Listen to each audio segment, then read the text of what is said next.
পৌষ মাসের কনকনে শীত, গ্রামে কুয়াশা নেমেছে। সেই শীতের রাতে মা কাঁথা মুড়ি দিয়ে শুয়ে পড়লেন। চুলায় আগুন ক্রমশ কমে আসছে, ঘরে মৃদু আলো। আমি মার পাশে বসে তার চুলে হাত বুলাচ্ছিলাম। তার সারা দিনের ক্লান্তি, অথচ মুখে কি অপূর্ব শান্তি। আমি আর নিজেকে সামলাতে পারলাম না। এই গল্পটি সম্পূর্ণ শুনলে আপনাদের পানি অটোমেটিক বের হয়ে যাবে, সো যত দ্রুত সম্ভব হাতের কাছে টিস্যু নিয়ে বসে পড়ো। বিছানার চাদর যেন নষ্ট না হয় সেটা সম্পূর্ণ খেয়াল রাখার অনুরোধ জানিয়ে গল্পটি এখন শুরু করব। তার আগে সর্বশেষ অনুরোধ, দয়া করে এমন পানি বের করার গল্প নিয়মিত শুনতে আমাদের চ্যানেলটি সকলেই সাবস্ক্রাইব করুন। ধন্যবাদ। মা শীতের রাতে খড়ের বিছানায় কাঁথা মুড়ি দিয়ে শুতেই আমি তার পাশে লম্বা হয়ে শুয়ে পড়লাম।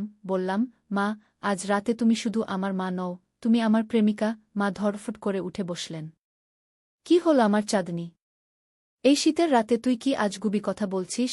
মা আমার কপালে হাত রেখে দেখলেন জ্বরটর হয়েছে নাকি। আমার চোখের দিকে তাকিয়ে উদ্বিগ্ন হয়ে বললেন। আমি মাথা নেড়ে বললাম, না মা, জ্বর নয়। আজ আমি তোমায় একটা গল্প শোনাব। আমাদের ঠাকুরদা আর ঠাকুরমার সেই পুরনো প্রেমের গল্প, যেটা তুমি আমাকে কখনো শোনাওনি গু। তুই কোথায় শুনলি? মা বিস্মিত চোখে আমার দিকে তাকালেন। এসব তো অনেক পুরনো কথা গু।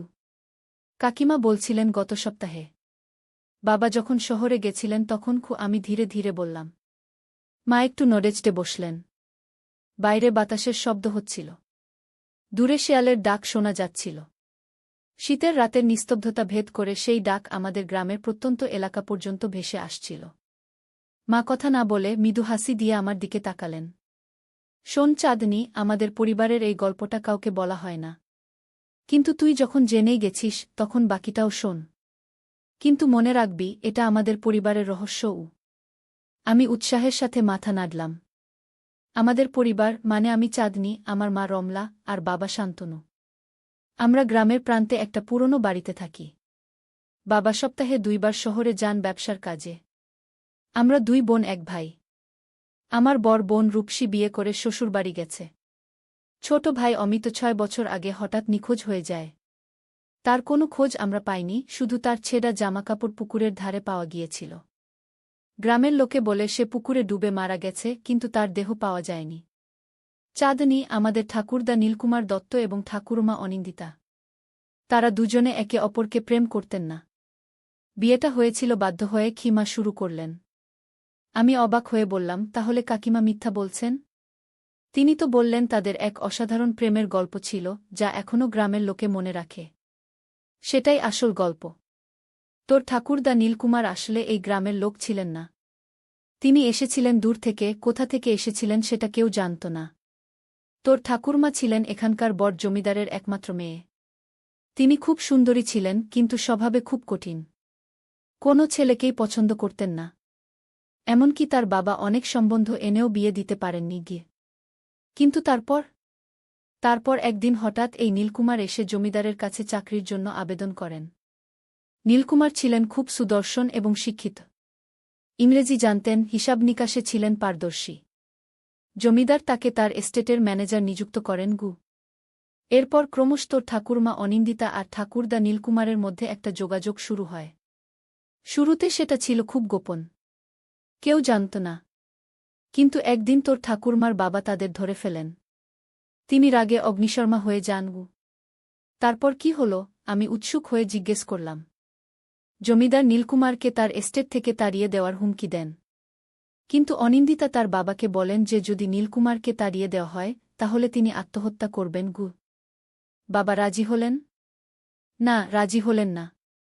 তিনি নীলকুমারকে ডেকে বলেন যে তাকে প্রমাণ করতে হবে যে তিনি অনিন্দিতার যোগ্য।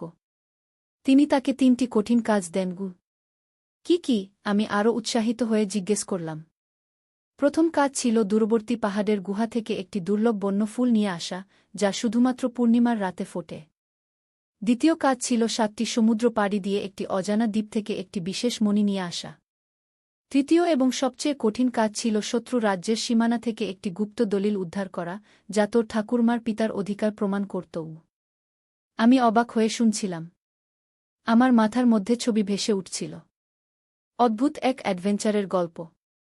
ঠাকুরদা এই কাজগুলি করেছিলেন? হ্যাঁ, তিনি 3টি কাজই সফলভাবে সম্পন্ন করেন। কিন্তু শেষ কাজটি করতে গিয়ে তিনি গুরুতর আহত হন। তার পিঠে তলোয়ারের আঘাত লাগে। প্রাণে বেঁচে ফিরে আসেন, কিন্তু সেই ক্ষতের দাগ জীবনভর তার পিঠে ছিল। আমার চোখ বিস্ফারিত হয়ে উঠল। তারপর জমিদার সাহেব কি বললেন? জমিদার সাহেব নীলকুমারের সাহস দেখে মুগ্ধ হন। তাকে তার মেয়ের হাত দিতে রাজি হয়ে যান। কিন্তু এখানেই গল্প শেষ নয়। আরও কি? আমি অধীর আগ্রহে জিজ্ঞেস করলাম। বিয়ের পর একটা রহস্যময় ঘটনা ঘটে। বিয়ের রাতে ঠাকুরমার ঘরে এক অচেনা লোক ঢুকে পড়ে। ঠাকুরমা চিৎকার করে ওঠেন। ঠাকুরদা দৌড়ে আসেন এবং সেই লোকের সাথে তার লড়াই হয়। সেই লড়াইয়ে লোকটি পালিয়ে যায়, কিন্তু তার হাত থেকে একটি লকেট পড়ে যায়। লকেট? হ্যাঁ, একটি সোনার লকেট। এবং সেই লকেটের মধ্যে ছিল একটি ছবি, ঠাকুরদা নীলকুমারের ছবি। আমি হতবাক হয়ে গেলাম। কিন্তু কেন? সেই লোক কে ছিল? তার কাছে ঠাকুরদার ছবি কেন ছিল? সেটাই রহস্য। পরে জানা যায় যে সেই লোকটি আসলে নীলকুমারের ভাই ছিল, যাকে তিনি আগে কখনো দেখেননি। তার নাম ছিল কালকুমার। কালকুমার আর নীলকুমার ছিল যমজ ভাই, কিন্তু জন্মের পর তাদের আলাদা করে দেওয়া হয়েছিল।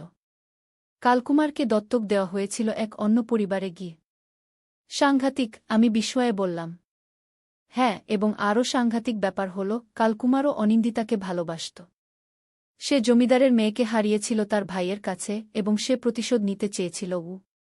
তার মানে সেই রাতে সে অনিন্দিতাকে হত্যা করতে এসেছিল। কিন্তু নীলকুমার তাকে বাধা দেন। তারপর কি হয়েছিল? আমি রোমাঞ্চিত হয়ে প্রশ্ন করলাম। কালকুমার পালিয়ে যায়, কিন্তু সে প্রতিজ্ঞা করে যে একদিন সে ফিরে আসবে এবং প্রতিশোধ নেবে। এবং সেই থেকে শুরু হয় আমাদের পরিবারের অভিশাপ। অভিশাপ?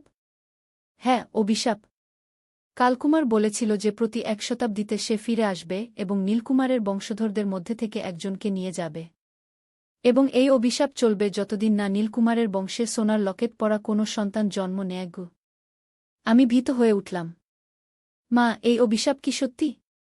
কে জানে চাঁদনি, কে জানে? কিন্তু তোর ঠাকুরমার যুগে কোনো সন্তান হারিয়ে যায়নি। তারপর তোর দাদাদাদির যুগে তোর দাদার ভাই অরুণ হঠাৎ একদিন অদৃশ্য হয়ে যায়। এবং এখন আমাদের যুগে আমার বুক ধড়ফড় করে উঠল। অমিত? মা ধীরে ধীরে মাথা নাড়লেন। হ্যাঁ, অমিত। এখন প্রায় 100 বছর হতে চল নীলকুমার আর কালকুমারের সেই ঘটনার পর। এবং আমাদের পরিবার থেকে আবার একজন হারিয়ে গেছে। আমি ভয়ে কাঁপতে লাগলাম। মা, তুমি বলতে চাও অমিত? আমি কিছু বলছি না, চাঁদনি। কিন্তু এটাই আমাদের পরিবারের রহস্য। এবং এই রহস্য থেকে আমাদের মুক্তি পেতে হলে আমাদের সেই হারানো সোনার লকেট খুঁজে বের করতে হবে। আমি অবাক হয়ে জিজ্ঞেস করলাম, সেই লকেট কোথায়? কেউ জানে না। 100 বছর আগে সেটা হারিয়ে যায়। তোর ঠাকুরদা সেটা লুকিয়ে রেখেছিলেন যাতে কালকুমার তা খুঁজে না পায়। কিন্তু দুর্ভাগ্যবশত ঠাকুরদা তার মৃত্যুর আগে কাউকে বলে যাননি সেটা কোথায় আছে। কিন্তু আমরা কিভাবে খুঁজব? আমি জিজ্ঞেস করলাম। তোর দাদা অনেক চেষ্টা করেছিলেন, কিন্তু কোনো সুরাহা করতে পারেননি। এখন আমাদের হাতে শুধু একটা পুরনো দিনলিপি আছে, যা তোর ঠাকুরদা রেখে গেছেন। সেখানে কিছু সংকেত আছে, কিন্তু কেউ এখন পর্যন্ত সেগুলি বুঝতে পারেনি। আমি উত্তেজিত হয়ে বললাম, মা, আমি দেখতে চাই সেই দিনলিপি। ঠিক আছে, কিন্তু আজ নয়। এখন রাত অনেক হয়েছে।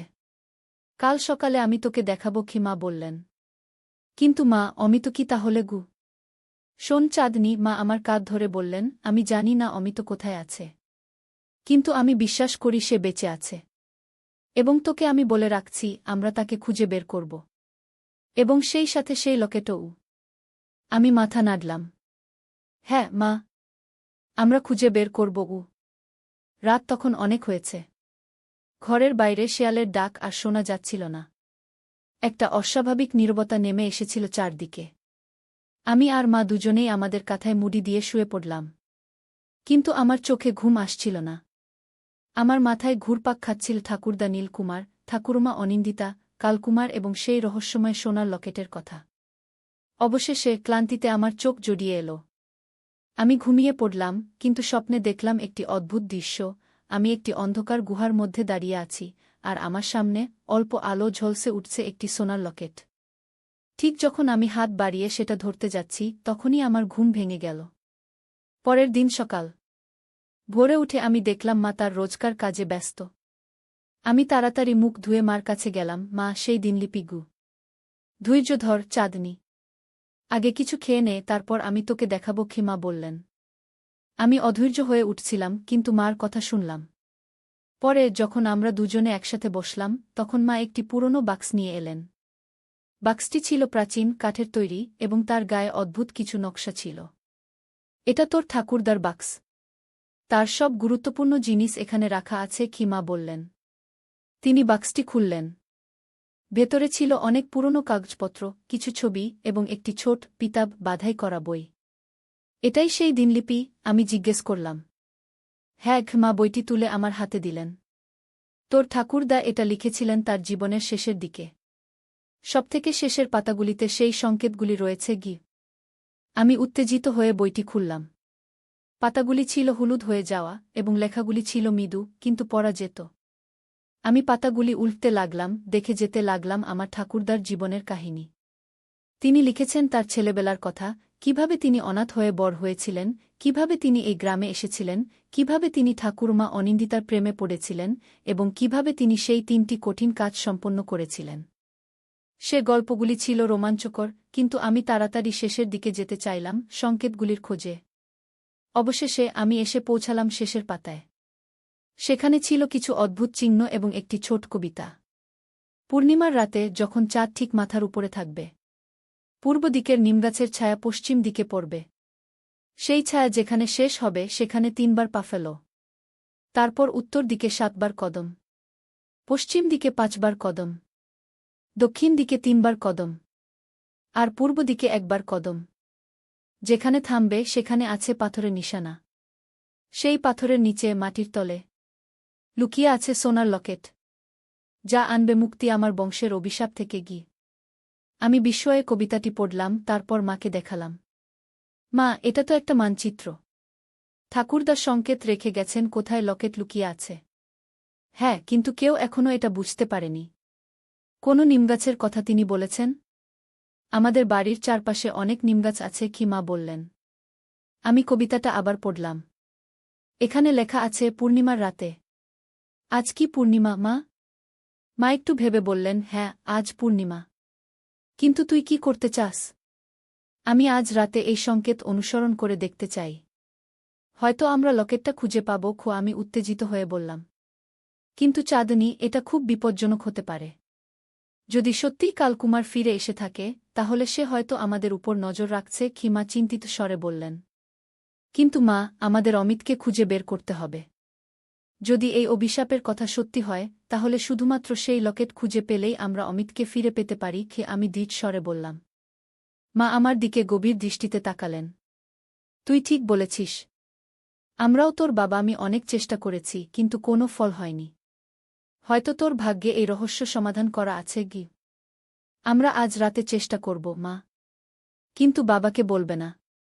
তিনি হয়তো আমাদের বাধা দেবেন। তিনি তো এসব বিশ্বাস করেন না গিয়ে আমি বললাম।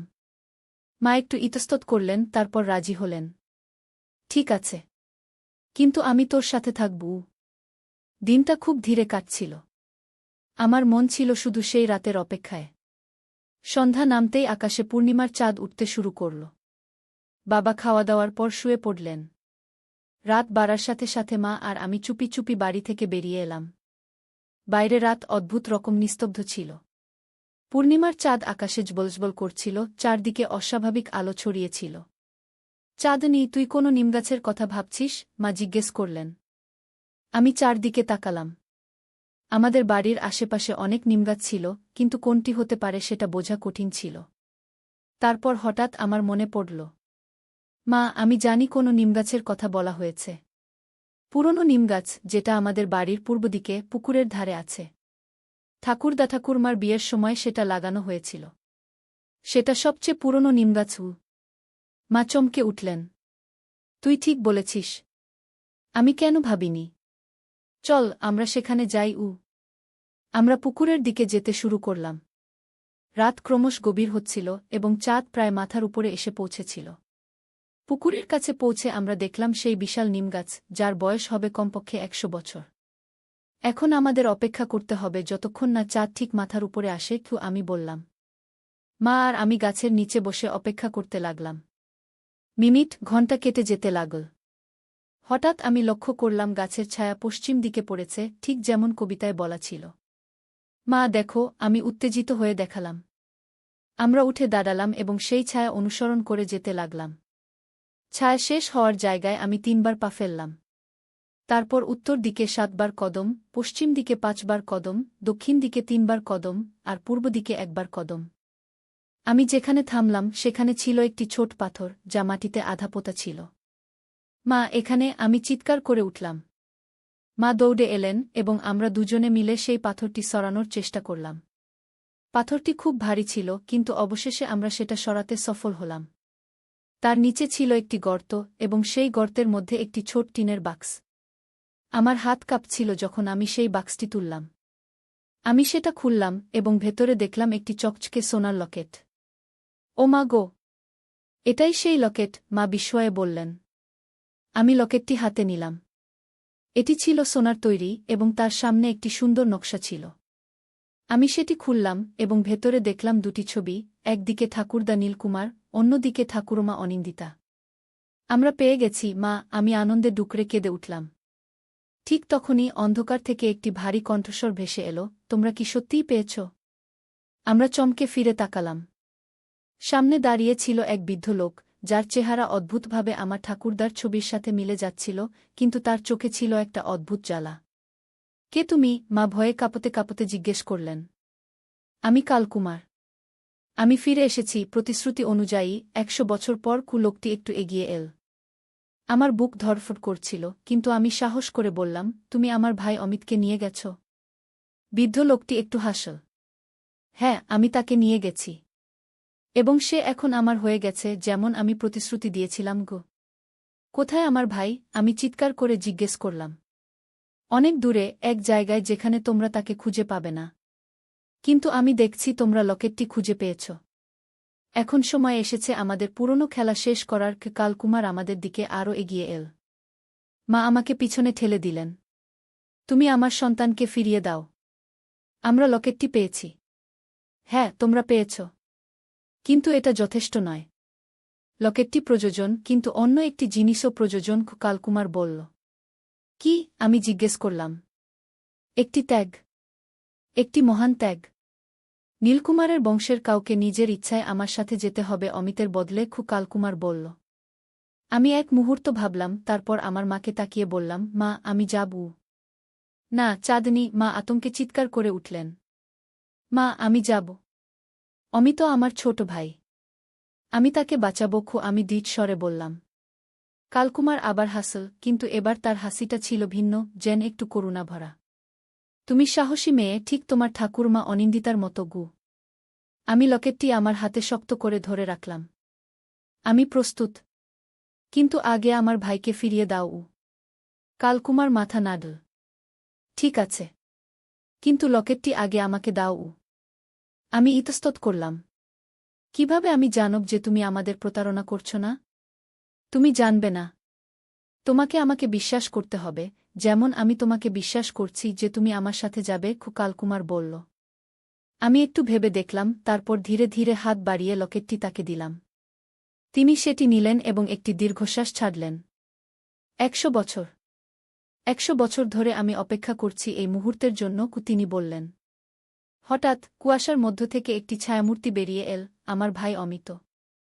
সে ঠিক 6 বছর আগের মতো দেখাচ্ছিল, যেন সময় থমকে গেছে তার জন্য। অমিত! মা ছুটে গিয়ে তাকে জড়িয়ে ধরলেন। অমিত বিভ্রান্ত দেখাচ্ছিল। মা! চাঁদনী! আমি কোথায়?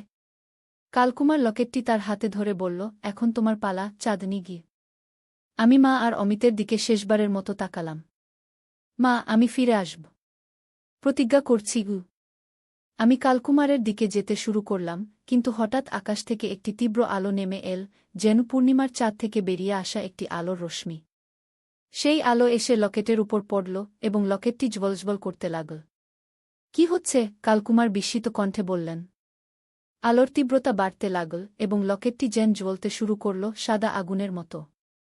কালকুমার চিৎকার করে উঠলেন এবং লকেটটি ফেলে দিলেন, কিন্তু সেটি তখনও জ্বলছিল। না, এটা হতে পারে না, তিনি চিৎকার করলেন। হঠাৎ লকেট থেকে দুটি আত্মা বেরিয়ে এল, একজন পুরুষ এবং একজন নারী, যাদের আমি ছবিতে দেখেছিলাম। ঠাকুরদা নীলকুমার এবং ঠাকুরমা অনিন্দিতা।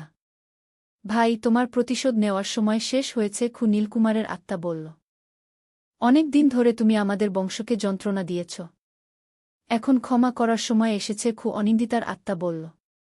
কালকুমার ক্রোধে ফুঁসে উঠলেন, না, আমি ক্ষমা করব না। তোমরা আমার সব কিছু কেড়ে নিয়েছিলে। আমরা জানতাম না যে তুমি আমার ভাই। আমি কখনো জানিনি যে আমার কোনো পরিবার আছে, খু নীলকুমার শান্ত কণ্ঠে বললেন। তুমি জানতে না, কিন্তু তোমাকে খুঁজতে খুঁজতে আমি আমার পুরো জীবন কাটিয়ে দিয়েছিলাম। এবং যখন তোমাকে পেলাম, তখন দেখলাম তুমি সব পেয়ে গেছ, পরিবার, সম্মান, ভালোবাসা। কালকুমার বললেন। তোমারও সেসব পাওয়ার অধিকার ছিল। তুমি আমাদের সাথে থাকতে পারতে, খু অনিন্দিতা বললেন। কিন্তু আমি ঘৃণা করতাম, কালকুমার চিৎকার করলেন। আর এই ঘৃণা তোমাকে 100 বছর ধরে বন্দী করে রেখেছে, ছু নীলকুমার বললেন। কিন্তু এখন মুক্তির সময় এসেছে। দুই আত্মা কালকুমারের দিকে এগিয়ে গেল এবং তাকে ঘিরে ধরল। একটি অদ্ভুত আলো তাদের তিনজনকে ঘিরে ধরল এবং ধীরে ধীরে তারা আকাশের দিকে উঠতে লাগল। কি হচ্ছে? আমি বিস্ময়ে জিজ্ঞেস করলাম। অভিশাপ শেষ হচ্ছে, খু অমিত বলল, যেন সে সব জানত। ভাই আর বোন আবার একত্রিত হয়েছে। আমরা দেখলাম যেমন 3টি আত্মা আকাশের দিকে উঠে গেল এবং ক্রমশ মিলিয়ে গেল পূর্ণিমার চাঁদের আলো। মাটিতে পড়ে থাকা লকেটটি ধীরে ধীরে নিভে গেল এবং আবার স্বাভাবিক দেখাতে লাগল। আমি গিয়ে লকেটটি কুড়িয়ে নিলাম। এটি এখন একটি সাধারণ সোনার লকেট, কিন্তু এর ভেতরে ছিল আমাদের পরিবারের একটি অসাধারণ গল্প। অমিত, তুই কোথায় ছিলি এতদিন? মা কাপা কণ্ঠে জিজ্ঞেস করলেন। অমিত মাথা নাড়ল। আমি জানি না, মা। আমার মনে পড়ে না কিছুই। মনে হয় আমি ঘুমিয়েছিলাম, একটা লম্বা ঘুম। আমরা তিনজন একে অপরকে জড়িয়ে ধরলাম। পূর্ণিমার চাঁদ আকাশে উজ্জ্বল হয়ে চমকাচ্ছিল, যেন আমাদের আনন্দে সেও আনন্দিত।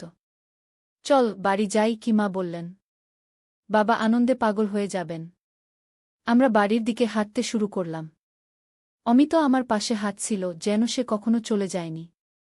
আমি লকেটটি আমার গলায় পরলাম এবং আমার মনে হলো যেন এটি উষ্ণ হয়ে উঠল।